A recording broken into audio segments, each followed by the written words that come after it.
Huh. I guess you could say it's been a while.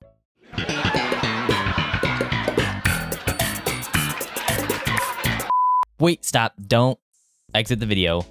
My mortgage is due soon, so I gotta upload another one. That's a joke. I don't got YouTube monies like that. In all seriousness, I haven't uploaded in a while because I've been playing Baldur's Gate 3. In fact, I honestly don't know how much time I've put into the game, so if we just go over here and scroll up, we can see... Oh my god. Stop it. Get some help. You don't know anything, 6-time NBA champion Michael Jordan. Baldur's Gate 3 might just be the game of the decade.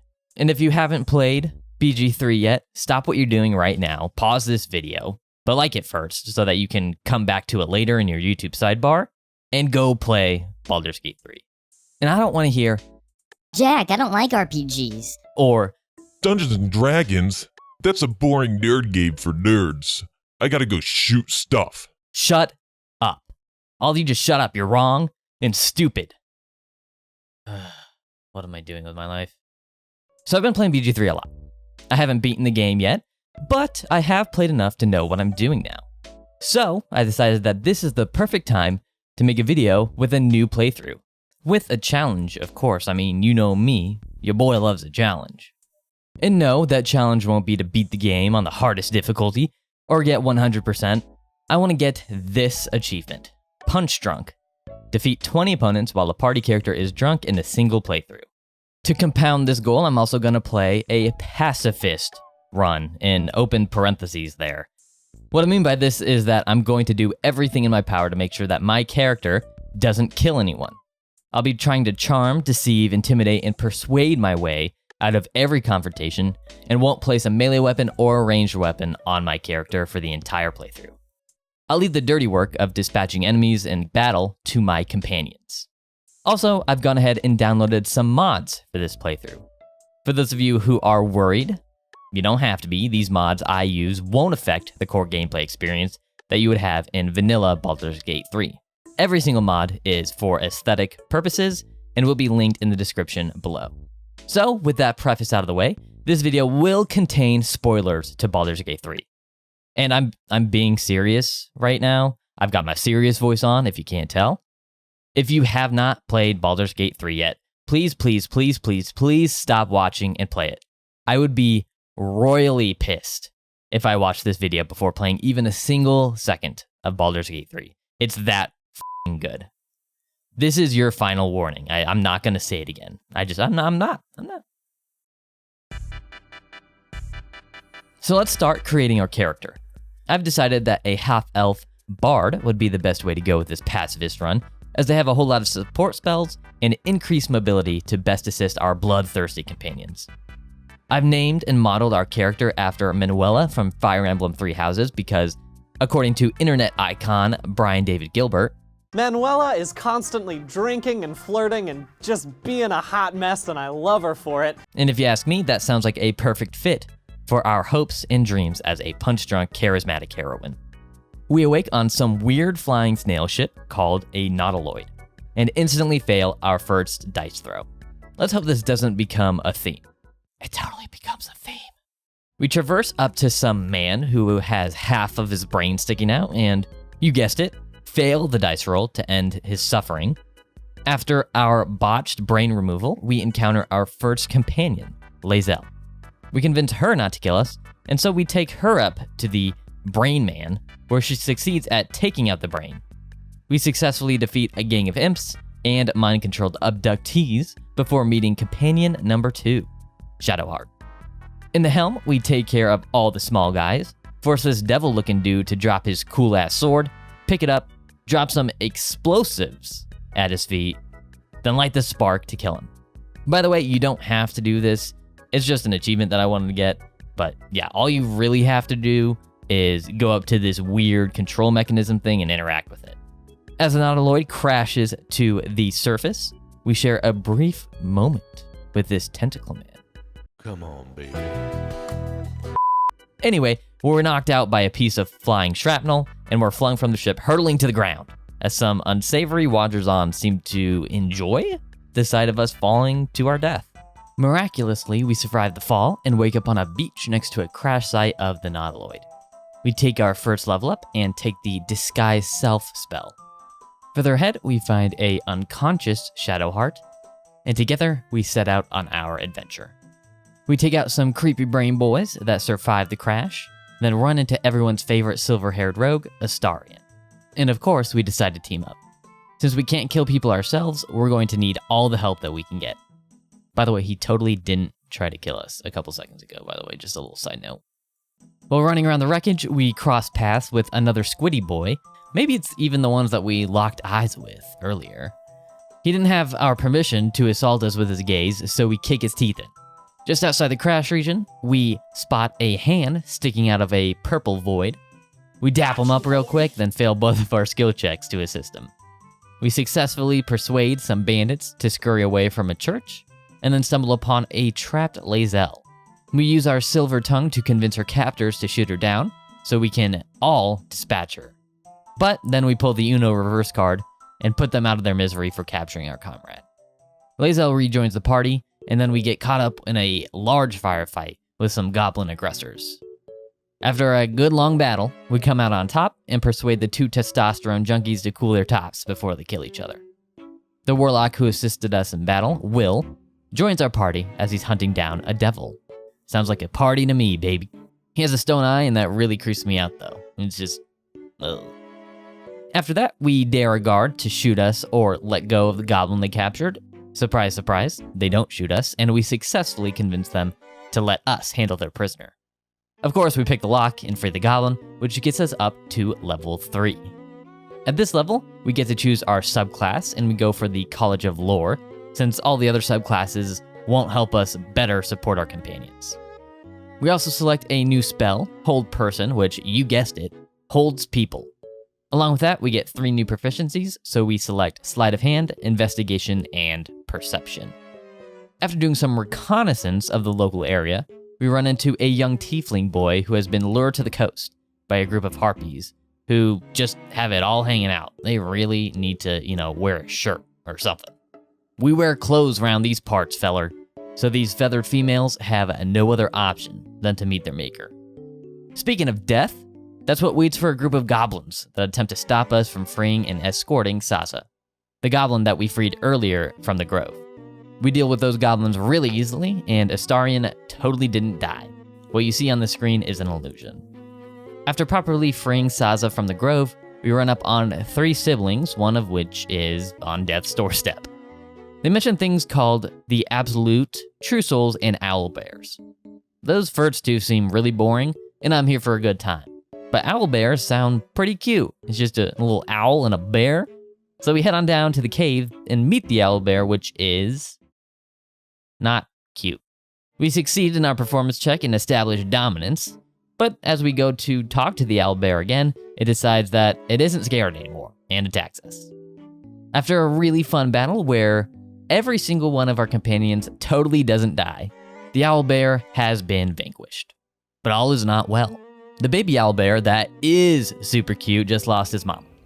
Oh, he's so cute, doing this little screech. Oh, I'm sorry, little owl bear. You watch speechless What? as the cub begins What? to eat What? his mother. What the f? I don't know about you, but that's enough trauma for me for one day. So it's lights out for our group of heroes. However, we're awakened in the night by Astarion. Turns out, he's a vampire. And he's a little thirsty boy. Listen, I don't discriminate, so I let him have a little blood, but he goes a little too hog wild, and of course, I fail my saving throws. He sucks me dry, and I literally don't wake up to see the next day. Lucky for us, magic exists, and I can just use the scroll of Revivify to bring myself back to the mortal plane. And just like that, we're back on the road, and we discover another cute animal standing next to a dead body. We talk to him using an animal speaking potion, and he says he's just resting. But what after I just saw with the owlbear, I am not convinced that this dog didn't just kill this man. Of course, we let him join our camp if he chooses to later, but I got my eye on you, dog. I got my eye on you, Scratch. I don't trust you. Anyways, we come up on a dilapidated village, and we successfully persuade some large, troll ogre-looking dudes to help us out in combat at a future hour. We interrupt some nighttime activities of some happy couple, and stumble upon a group of goblins torturing a poor man with motion sickness. We successfully intimidate these goblins to back off, and we cut down the man to free him from his suffering. Stumbling down the road, we prove that it pays to be a good boy, as Saza the Goblin helps provide a safe passage to the Goblin camp. Before we can get into the camp proper, we get our first info dump.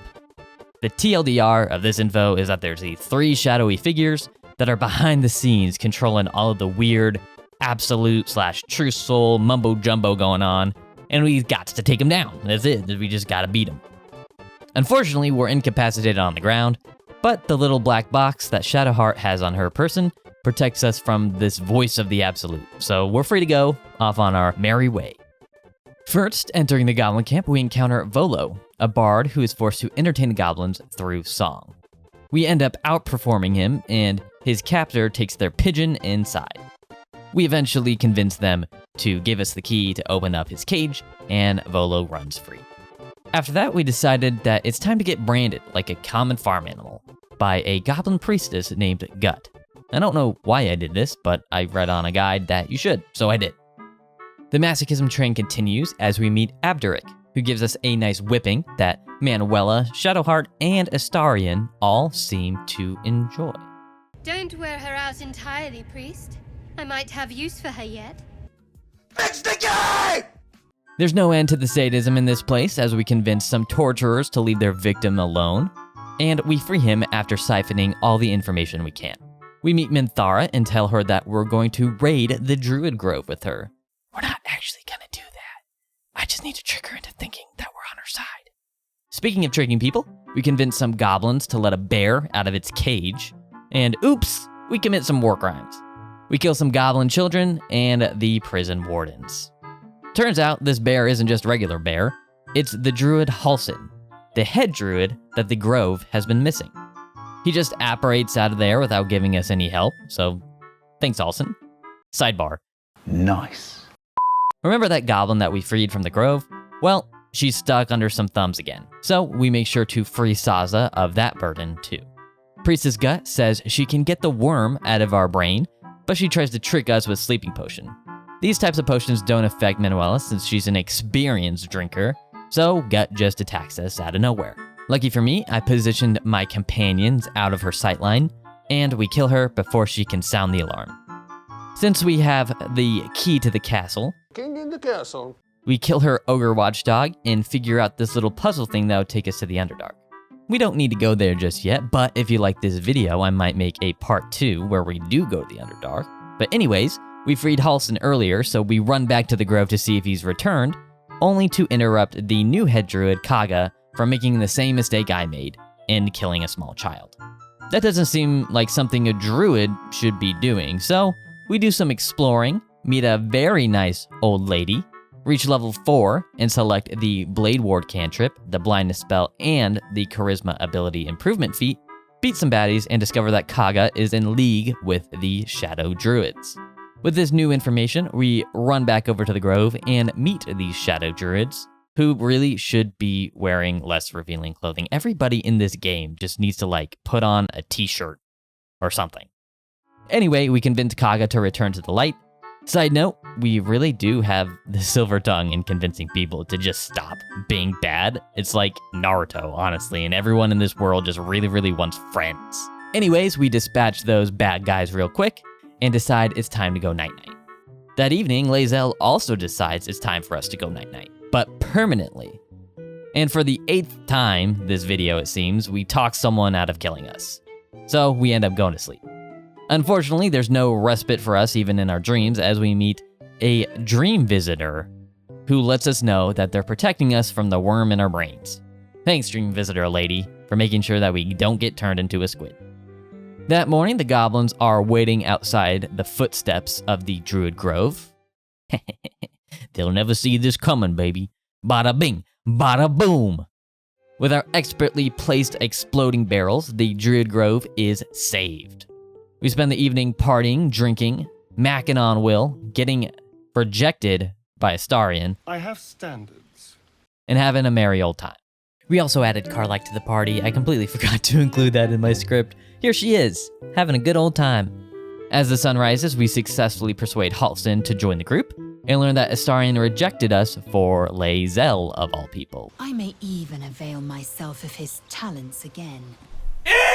Which, sidebar, makes absolutely no sense. I mean, look at us.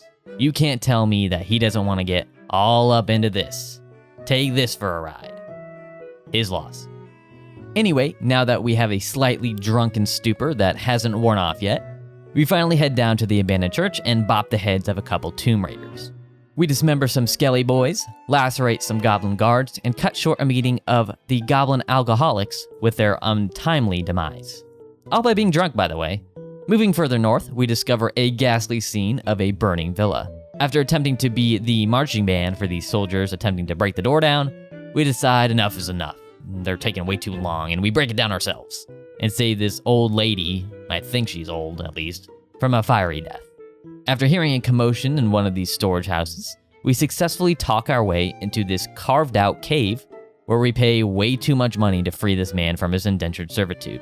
That's right, ladies and gentlemen, Manuela is canonically against slavery. After all that exploring and adventuring, we come up on a group of humanoid hyena thingies. Manuela gets the drop on them, drinks a bottle of alcohol to get a good buzz on, and tosses a bomb, taking out 4 of them. The final victims to get the Punch Drunk achievement. Manuela still hasn't killed anyone with an actual weapon yet, and we haven't equipped any weapons, so I'm saying that the pacifist run still lives on. I mean, we didn't kill anybody, the bomb killed people, right? Of course, we dispatch the final enemy and drink in the spoils of our victory. The knowledge that we have successfully drank, flirted, and deceived our way into the hearts and minds of friends and foes alike. All without swinging a sword or firing an arrow. Thanks so much for watching my video. I'm live streaming the continuation of Manuela's story right now on twitch.tv/JackDuckGoose. That link is in the description. Come check it out. If you enjoyed this video, make sure to like the video, subscribe to my channel, and enable notifications. If this video gets 1,000 likes, I'll make a part 2, going even deeper into the world of Baldur's Gate. Also, please follow me on X, formerly known as Twitter, Twitch, and join my Discord channel so that I can further influence you with pictures of my cats. All of those links will also be in the description. And finally, if you've made it to this part of the video, I just want to personally thank you. I know that this type of video is a little different to my usual stuff, but I've just enjoyed playing this game so much that I had to make some type of video about it. If you ignored my spoiler warning and still don't have Baldur's Gate 3, you really should pick it up when you can. The content in this video includes less than 10% of the entire game. So there is still plenty of content ahead that won't be spoiled for you if you decide to pick it up. Larian Studios isn't even sponsoring this video. It may seem that way, I promise, it's not. But it's just such a good game. Seriously, buy the game so you don't miss out. Thanks again, and I'll see you in my next video.